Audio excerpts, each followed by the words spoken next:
நடிகை அஞ்சலியை பின்னால் இருந்து இயக்குபவர்கள் குறித்து விசாரிக்க வேண்டுமென திரைப்பட இயக்குநர் களஞ்சியம் சென்னை மாநகர காவல்துறை ஆணையரிடம் புகார் அளித்துள்ளார்.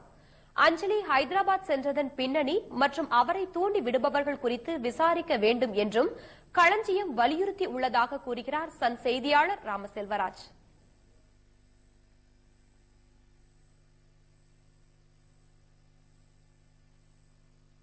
அங்காடி தெரு உள்ளிட்ட சில தமிழ் படங்களில் கதாநாயகியாக நடித்துள்ளவர் அஞ்சலி.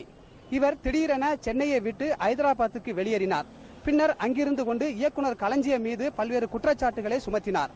இயக்குநர் களஞ்சியத்தால் தம்முடைய உயிருக்கு ஆபத்து இருப்பதாகவும் சினிமா மூலம் தாம் சம்பாதித்த கோடிக்கணக்கான ரூபாய் சொத்துக்களை களஞ்சியமும் மற்றவர்களும் சேர்ந்து அபகரிக்க முயல்வதாகவும் அவர் குற்றம் சாட்டியிருந்தார். இந்த நிலையில் இயக்குநர் களஞ்சியம் சென்னை மாநகர காவல்துறை ஆணையர் அலுவலகத்திற்கு தமது வழக்கறிஞருடன் நேரடியாக வந்தார். தமக்கு எதிராக நடிகை அஞ்சலி தெரிவித்த குற்றச்சாட்டுகள் குறித்து இயக்குநர் களஞ்சியம் தன்னிலை விளக்கத்தை காவல்துறை அதிகாரிகளிடம் அளித்திருக்கிறார். அது மட்டுமின்றி கோரிக்கை மனு ஒன்றையும் அவர் கொடுத்திருக்கிறார். அதில் தமக்கு எதிராக அஞ்சலி கூறி வரும் குற்றச்சாட்டுகள் அதன் பின்னணியில் உள்ளவர்கள் மீது சட்ட ரீதியாக நடவடிக்கை எடுக்க வேண்டும் என்று வலியுறுத்தி இருக்கிறார். களஞ்சியத்தின் புகார் என்ன, அஞ்சலியின் புகார் குறித்து அவரது பதில் என்ன என்பது குறித்து கருத்துக்களை பகிர்ந்து கொள்வதற்காக இயக்குநர் களஞ்சியம் அவர்கள் நம்மோடு இருக்கிறார். அவரிடம் இது பற்றி கேட்கலாம். சார், இன்னைக்கு சென்னை மாநகர காவல்துறை ஆணையரை சந்தித்து பேசியிருக்கீங்க, மனு கொடுத்திருக்கீங்க. என்ன மாதிரியான கருத்துக்களை நீங்க அங்க சொல்லியிருக்கீங்க? இல்ல, நேற்றிலிருந்து இன்றைய ஊடகத்துல பாத்தீங்க அப்படின்னா தொடர்ந்து அஞ்சலி என் மீது சொல்லப்பட்டிருக்கக்கூடிய புகார்கள் இன்றைக்கு காலையில செய்தித்தாள்லையும் சரி தொலைக்காட்சிகளையும் சரி தொடர்ந்து வந்துட்டு இருக்கு. இது நான் ஒரு திரைப்பட இயக்குனர் அப்படிங்கறதையும் தாண்டி தமிழர் நலம் பேரியக்கம் என்கின்ற ஒரு பெரிய ஒரு தமிழ் தேசிய இயக்கத்தினுடைய தலைவராக இன்றைக்கு நான் நின்றுட்டு இருக்கேன். உலகம் முழுதும் இருக்கக்கூடிய தமிழர்கள் இன்றைக்கு எங்கள் மீது ஒரு பெரிய கவனத்தை வச்சிருக்கிறாங்க. மு களஞ்சியம் என்கின்ற என் பெயருக்கு பின்னால் இருக்கக்கூடிய அந்த நற்பெயரை சிதைக்கும் விதமாக அஞ்சலியினுடைய குற்றச்சாட்டுகள் அமைஞ்சிருக்கு. தமிழர் நலம் பேரியக்கத்தின் மூலமாக நாங்கள் கிட்டத்தட்ட ஈழ குழந்தைகள் ஒரு 100க்கும் மேற்பட்ட குழந்தைகளை இன்றைக்கு இலவசமாக படிக்க வைத்துக் கொண்டிருக்கிறோம். போரினால் பாதிக்கப்பட்டு வந்த ஈழ தமிழர்களுக்கு மருத்துவ உதவிகளை நாங்கள் செஞ்சுட்டு இருக்கிறோம். உலகம் முழுவதும் இருக்க தமிழர்கள் ரொம்ப மரியாதையோடு என்னை பார்த்துட்டு இருக்காங்க. இன்றைக்கு நான் ஒரு பெண்ணை அடைத்து வைத்து அவளை கொடுமைப்படுத்தி ஒரு அடிமைப்படுத்தி வச்சிருந்தேன் அப்படிங்கிற அந்த குற்றச்சாட்டு என் மீது இருக்கு. என்னுடைய பின்பத்தை அந்த மு களஞ்சியம் என்கின்ற அந்த பின்பத்தை உடைக்கிறதா இருக்கு. அடுத்தது பாத்தீங்கன்னா அவள் அந்த அஞ்சலி என்கின்ற அந்த நடிகை இத்தனை ஆண்டு காலம் சம்பாதித்த சம்பாத்தியத்தை நான் அபகரித்துக் கொண்டேன் அப்படிங்கிறது அபத்தத்திலையும் பெரிய அபத்தமா இருக்கு. அதை விட என்ன ஒரு பெரிய ரவுடி போல ஒரு பொறுக்கி போல நான் அந்த பெண்ணினுடைய உயிருக்கு ஆபத்தை விளைவிக்கிற ஒரு ஆளு அப்படின்னு சொல்லி இருக்கிறதும் ரொம்ப தவறான ஒரு குற்றச்சாட்டுகளா இருக்கு. இவைகள் எல்லாம் என்னை மட்டுமல்ல, என் இயக்கத்தை சேர்ந்த தோழர்களை இன்றைக்கு தமிழகம் முழுவதும் உலகம் முழுவதும் இருக்கக்கூடிய தமிழர் நலம் பேரியக்கத்தினுடைய தோழர்களை மிகப்பெரிய ஒரு மன உளைச்சலுக்கு உள்ளாக்கி இருக்கு. ஆகவே எங்களுக்கு என் மீது சுமத்தப்பட்டிருக்கக்கூடிய இந்த அவதூறுக்கு விடை தேட வேண்டிய சூழ்நிலை எனக்கு ஏற்பட்டிருக்கு. இப்ப நீங்க கமிஷனர் என்ன சொல்லிருக்கீங்க, என்ன வலியுறுத்தி இருக்கீங்க? இந்த அவதூறுகள் அனைத்தும் பொய். என்னுடைய பேருக்கு களங்கம் ஏற்படுத்த வேண்டும் என்பதற்காக திட்டமிட்டு யாரோ அஞ்சலியின் மூலமாக இந்த களங்கத்தை என் மீது சுமத்தி இருக்கிறார்கள். அது யாருன்னு எனக்கு தெரியணும்.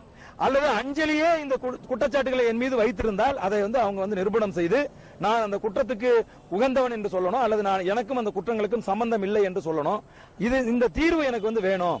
இல்ல இது என்னுடைய பெயரை மிகப்பெரிய அளவுல டேமேஜ் பண்ணிருக்கு அப்படிங்கிற விஷயத்தை நான் காவல்துறை ஆணையர்கிட்ட சொல்லியிருக்கேன். அவங்க சட்டப்படி நடவடிக்கை எடுத்து நடிகை அஞ்சலி எங்கிருந்தாலும் அவங்கள்ட்ட விசாரணை நடத்தி எனக்கு ஒரு நியாயத்தை ஏற்படுத்தி கொடுக்கறேன்னு சொல்லி உறுதி கொடுத்திருக்காங்க. இப்ப அஞ்சலி இங்க சென்னையில யாருடைய உங்களுடைய கட்டுப்பாட்டுல தான் இருந்தாங்க, இன்னொரு பெண்ணுடைய கட்டுப்பாட்டுல தான் இருந்தாங்க. அந்த பெண்ணு தான் அவங்க அம்மான்னு சொல்லி வந்தாங்க. இப்போ அம்மா இல்ல சித்தின்னு போய் ஹைதராபாத்ல அஞ்சலி சொல்லி இருக்காங்க. இதெல்லாம் என்ன, உங்களுக்கும் அவங்க குடும்பத்துக்கும் எப்படி தொடர்பு?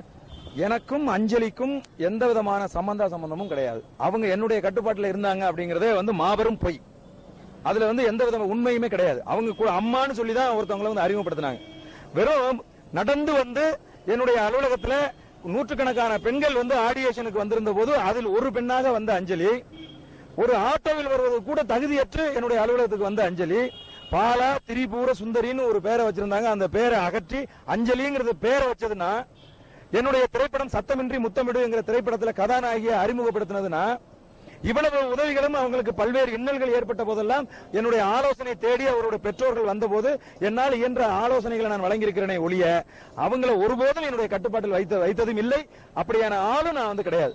இப்ப வந்து உங்க படப்பிடிப்புல அவங்க கலந்துகிட்டதாகவும் அப்ப மின்சாரம் தாக்கிய நிகழ்வு ஏற்பட்டது கூட தமக்கு உரிய சிகிச்சை அளிக்கவில்லை என்று அஞ்சலி குற்றச்சாட்டியிருக்காங்களே, அங்க என்ன நடந்தது? உண்மையா வந்து இது வந்து நான் ஒருத்த மட்டும் அஞ்சலி ஒருத்தி மட்டும் சம்பந்தப்பட்ட குற்றச்சாட்டு இல்ல. இது வந்து கிட்டத்தட்ட 120 பேர் ஒரு படப்பிடிப்பு தளத்தில் இருக்கும்போது அவங்க அனைவருக்கும் முன்னால நடந்த ஒரு குற்றச்சாட்டு. அந்த யூனிட் வேன்ல இருந்து வந்த உயர்ல இருந்த அந்த கரண்ட் லீக்ல அவங்க கால் பட்டு அவங்க கரண்ட் ஷாக் அடிச்ச போது என்னுடைய மொத்த யூனிட்டும் ஓடி திரண்டு நின்று அவங்க வந்து தூக்கி என்னுடைய மேனேஜர் சரவணன் என்பவர் பக்கத்தில் இருக்கக்கூடிய மருத்துவமனைக்கு போய் அங்க வந்து மருத்துவர்கள் எல்லாம் உதவிக்கு அழைச்சிட்டு வந்து நர்ஸ் எல்லாம் கூட்டிட்டு வந்து அவங்களுக்கு முதல் உதவி சிகிச்சை செய்து கேரவன்ல வச்சு அவங்களுக்கு ஊசி எல்லாம் போட்டு அதன் பிறகு நாங்கள் படப்பிடிப்பை நிறுத்தி அடுத்து வீட்டுக்கு தூக்கிட்டு வந்து வீட்டுல வச்சு அவங்களுக்கு பெட் ரெஸ்ட் கொடுத்து 4 நாட்கள் படப்பிடிப்பை நிறுத்தி 4 நாட்களும் என்னுடைய மேனேஜர் மூலமாக மருத்துவ உதவிகள் எல்லாம் அவங்களுக்கு வந்து ஏற்படுத்தி கொடுத்து அதே போல வந்து அவங்களுக்கு வந்து நாங்க வந்து 4 நாட்கள் அவங்களுக்கு நடந்த மருத்துவ செலவுகளை எல்லாத்தையும் என்னுடைய கம்பெனி வந்து ஏற்று இவ்வளவு உதவிகளை அவங்களுக்கு செய்து நான் தயாராயிட்டேன் சார், எனக்கு இனிமே வழி கிடையாது காலில்னு சொன்னதுக்கு அப்புறம் தான் நாங்க படப்பிடிப்பு கூட்டிட்டு போனோம். இந்த படம் நீங்க இப்ப என்ன நீங்களும் அவங்களுக்கு ஜோடியா நடிக்கிறீங்களா? அதாவது என்ன படம் நடிக்கிறீங்க? ஆமா, நான் வந்து இப்ப ஊர் சுற்றி புராணம் என்கின்ற ஒரு திரைப்படத்தை நாங்க எடுத்துட்டு இருக்கோம். அந்த திரைப்படத்துல நான் கதாநாயகனா நடிக்கிறேன், அஞ்சலி வந்து கதாநாயகியா வந்து நடிக்கிறாங்க. அந்த திரைப்படம் வந்து 15 நாட்கள் வந்து படப்பிடிப்பு முடிஞ்சிருக்கு. இன்னமும் அஞ்சலியினுடைய தேதிகள் 30 இருந்து 35 நாட்கள் வந்து எனக்கு தரணும்.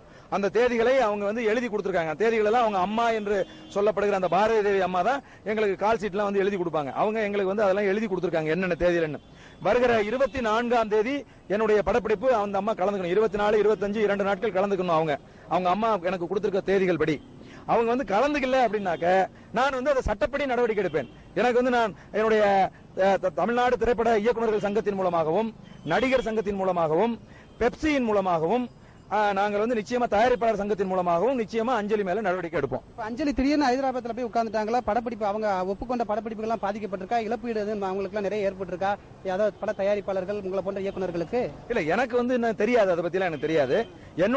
என்னுடைய தேதிகள் வந்து எதிர்வரும் 24 இருந்து தான் தொடங்குது. ஆகவே 24ஆம் தேதி வரல அப்படின்னா அதனால் ஏற்படக்கூடிய இழப்பீடுகளை நிச்சயமா அஞ்சலி வந்து ஏத்துக்கிட்டே ஆகணும். அதை நான் வந்து சட்டப்பூர்வமாகவும் வழக்கும் தொடருவேன் அவங்க மேல.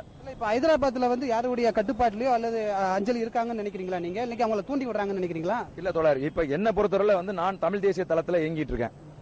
ஒரு தமிழ் தேசிய போராளியாக களத்தில் நிற்பதால் என்னுடைய பெயருக்கு களங்கம் ஏற்படுத்த வேண்டும் என்பதற்காக இது போன்று ஆந்திரா, கர்நாடகா, கேரளா, மும்பையிலிருந்து வருகின்ற பெண்கள் தமிழனுடைய உழைப்பை கலைத்துறையில நுழைஞ்சு சுரண்டி கொளுத்த பிறகு இங்க இருக்கக்கூடிய தமிழ் இயக்குநர்கள் மீதும் தமிழர்கள் மீதும் இந்த மாதிரியான குற்றச்சாட்டுகளை நிகழ்த்துவது தொடர்ந்து நடந்துட்டு இருக்கு.